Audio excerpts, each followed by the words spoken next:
Hello students, today we will learn about wound healing.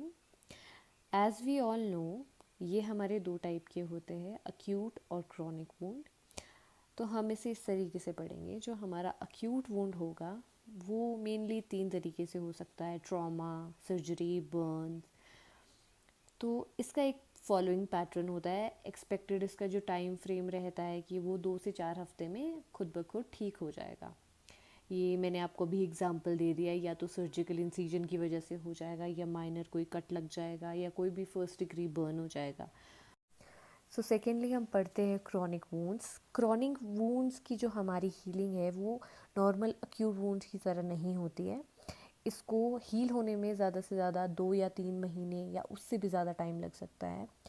Thirdly ये हमारे mainly जैसे कि diabetic foot ulcers, pressure ulcers या हमारे वेनस लेग अल्सर्स में हो सकता है.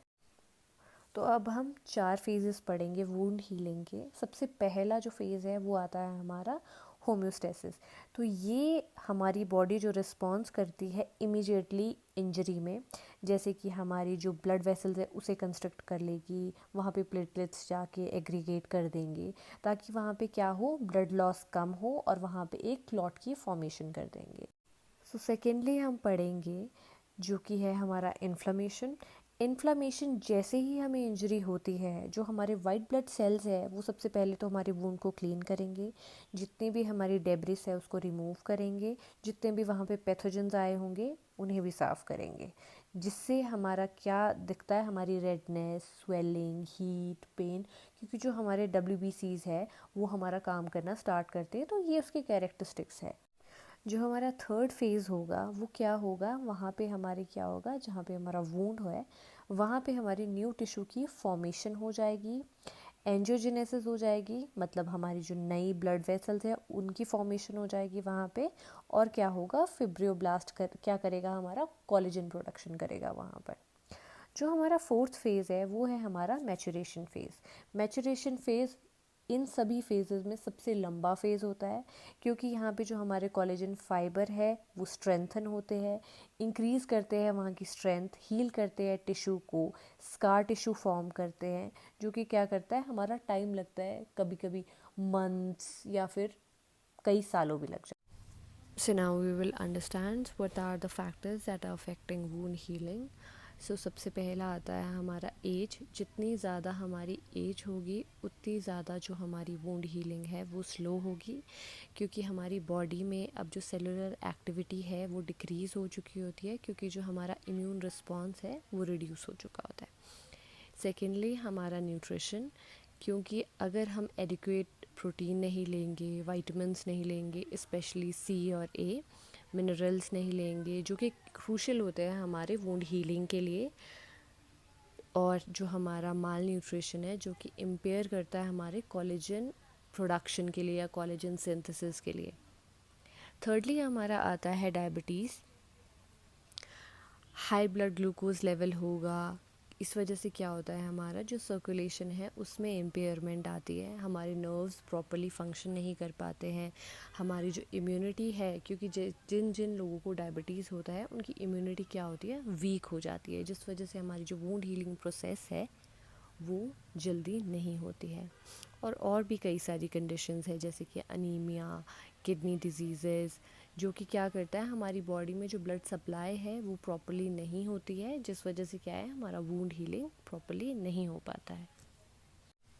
तो अब हम वुंड को असेस और इसकी डॉक्यूमेंटेशन कैसे करेंगे. इसके कुछ कीवर्ड्स होते हैं, जैसे कि सबसे पहले देखेंगे हम किस लोकेशन में और किस साइज़ का वुंड है, ठीक है, उसकी लेंथ, डेप्थ, विड्थ, ये हम प्रॉपरली चेक करेंगे. फिर हम चेक करेंगे, इसकी डॉक्यूमेंटेशन करेंगे कि टिश्यूज़ का या एक नेक्रोसिस कितनी हुई है, कितने अमाउंट में हमें ओडर आ रही है, या फिर पस फॉर्मेशन, वो हम सारी चीज़ें इसमें चेक करेंगे.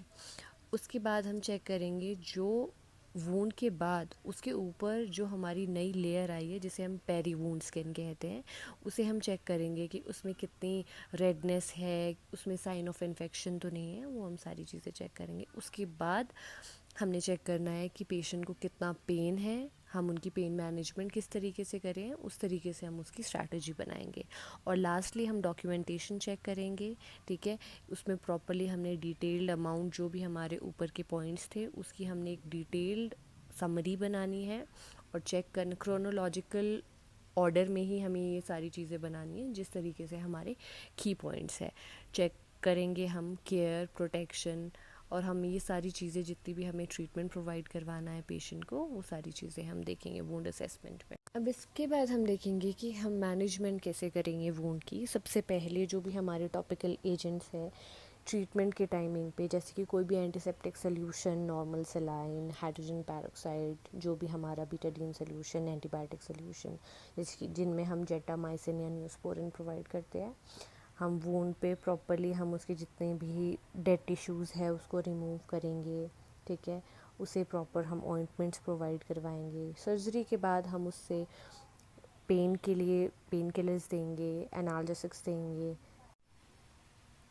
जैसे कि हमें डॉक्टर प्रिस्क्राइब करेगा। पेशेंट की साइड पर हम हॉट या कोल्ड एप्लीकेशन प्रोवाइड करवाएंगे। नॉन फार्माकोलॉजिकल जो हम पेशेंट को कर पाएंगे, जैसे कि हम रिलैक्सेशन थेरेपी देंगे, उन्हें डिस्ट्रैक्ट करेंगे पेन से या जो भी उनकी अदर क्वेरीज होंगी। न्यूट्रिशनल थेरेपी प्रोवाइड करवाएंगे हम पेशेंट को, जो कि रिच इन प्रोटीन होगी, कार्बोहाइड्रेट और विटामिन सी।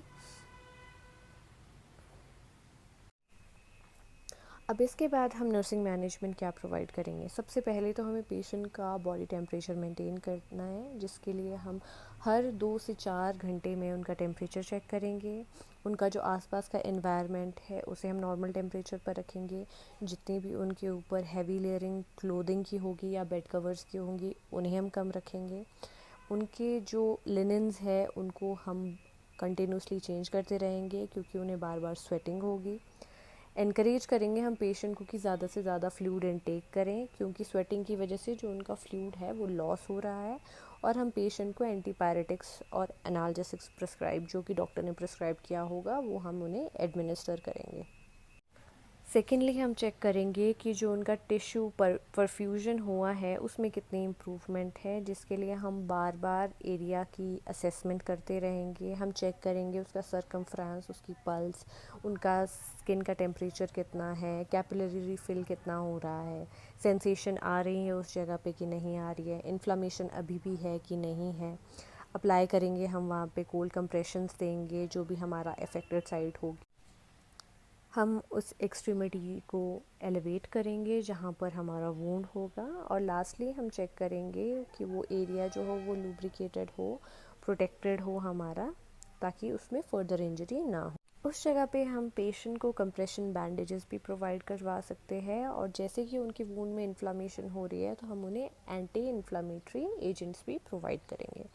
इसके बाद हम चेक करेंगे उनकी स्किन की इंटीग्रिटी, उसे हमें मेंटेन करना होगा। तो वो हम मेंटेन कैसे करेंगे, पेशेंट को एसेप्टिक टेक्निक्स प्रोवाइड करवाएंगे।